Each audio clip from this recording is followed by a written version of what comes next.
these years, I've been playing a game with mortals and forces beyond mortal comprehension. But now I am a pawn in your game. I do not know your next move. I can't even imagine what plan you have in mind. So explain it to me. One step at a time. I see I was right to leave the lexicon in a place where you could find it. Yes, that is correct. We've reached the limits of our power. I did so long ago, and you've realized your full potential only recently. Mythic power cannot be made any stronger. At least, I have not been able to do so successfully.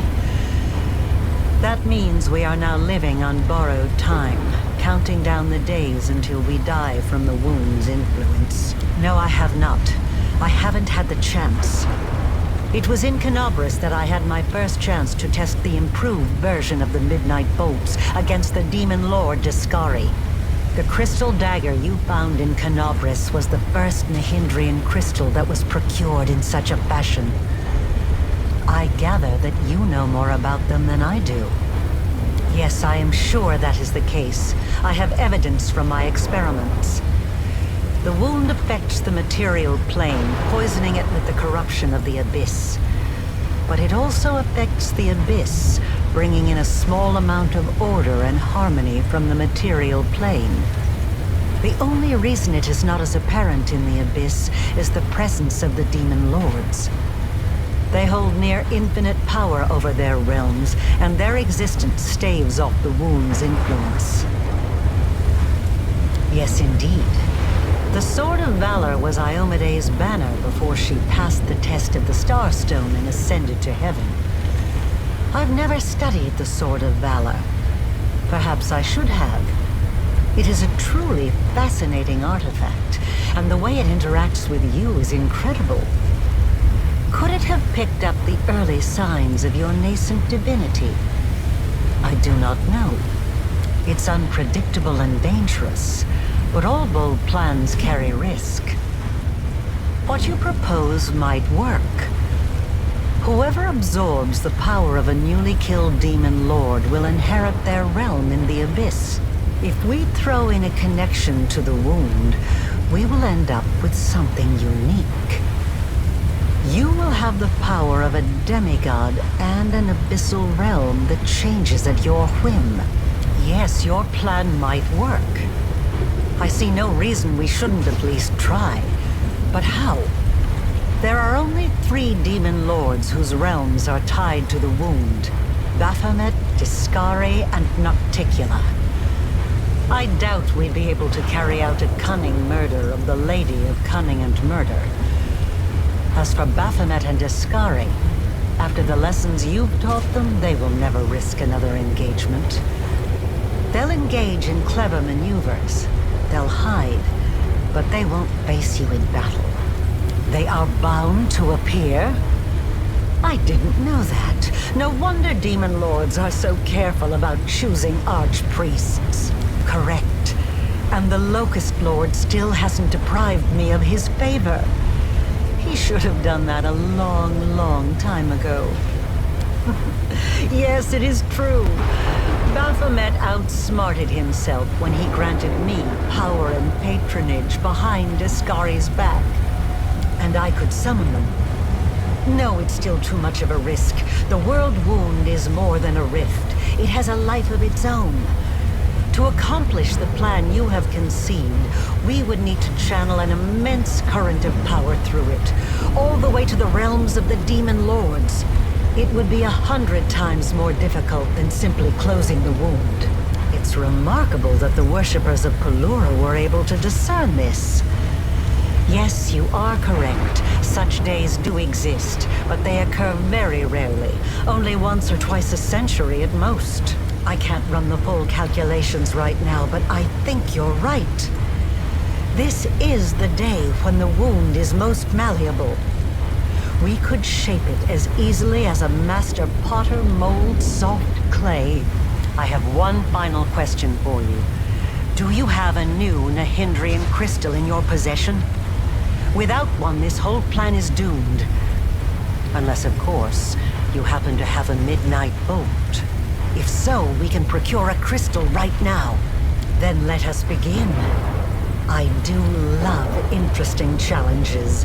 Discari, Lord of the Locust Host, Aurilu Borlesh calls to you, as I once called before from within these very walls. I am the first of your servants, and I summon you. Come, Baphomet, Lord of beasts and labyrinths, heed the voice of Aurilu the Witch. You accepted me into the ranks of your servants, and I summon you now as the first among them. Come, come, come, come. How curious. The Nats have decided to set a trap for me. You have spun out your betrayal like an intricate web, but it will take more than that to bring down the hunger of the Abyss.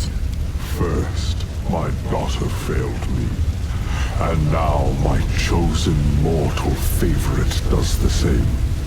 Aurilu, do you not see that this alliance with your mortal creation will give you nothing? You could have served the greatest of masters, yet you chose to be the puppet of your own creation. Enough, Baphomet! You are wasting your time on words when the time for words has long passed. We shall fight those who have challenged us and obliterate them. Discari has spoken. You are correct. I am a threat. And once I'm finished with you, my scythe will sweep across your world, starting with the allies you've brought here. You believe yourselves to be our masters. You think you will be our doom. But you've never been anything more than a source of power. We will drain this source to the last drop.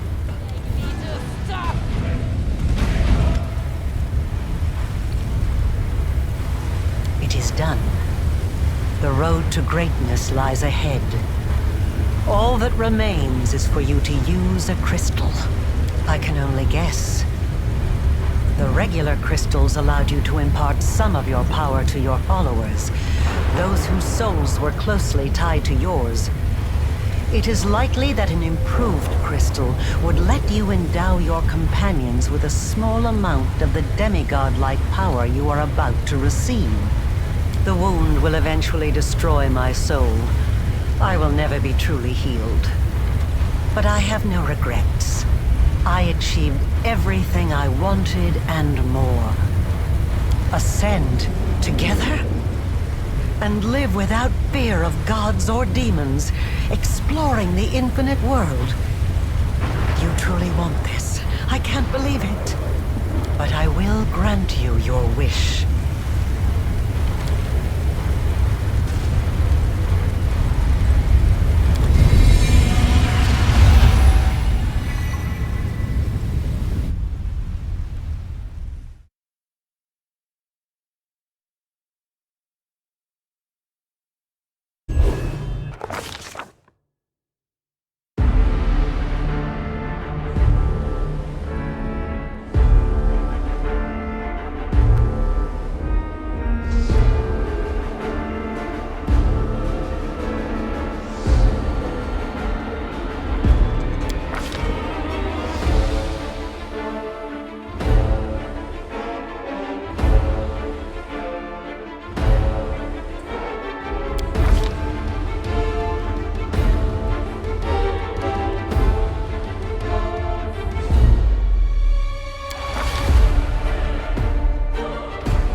And what of me, the writer of these words? The half-demon witch known as the architect of the world wound. I gained more than I could have hoped. I achieved my purpose. I vanquished death. Untold might and all eternity lie ahead. How should I spend that eternity? I have not yet decided. But I know, from experience, I know that every moment is priceless if it is spent with the one who matters most to you. I have recounted the story of my life for you, Pharasma, Lady of Graves. Not only of my life, but of the Commander's also. I believe the tale of such an illustrious figure would pique even a goddess's curiosity. I have come here to say that he and I are no longer in your power. This is the last, most significant result of my transformation experiment. He is no longer within my power. This is true. Divinity has given him the right to decide his own fate. But you entered my boneyard to bring me these tidings. And it is within my power to unmake you, destroy you, and erase you from the cosmos. I wonder, did he anticipate such an outcome? Did he? I have relayed my message. Farewell, Lady of Graves. We will not meet again.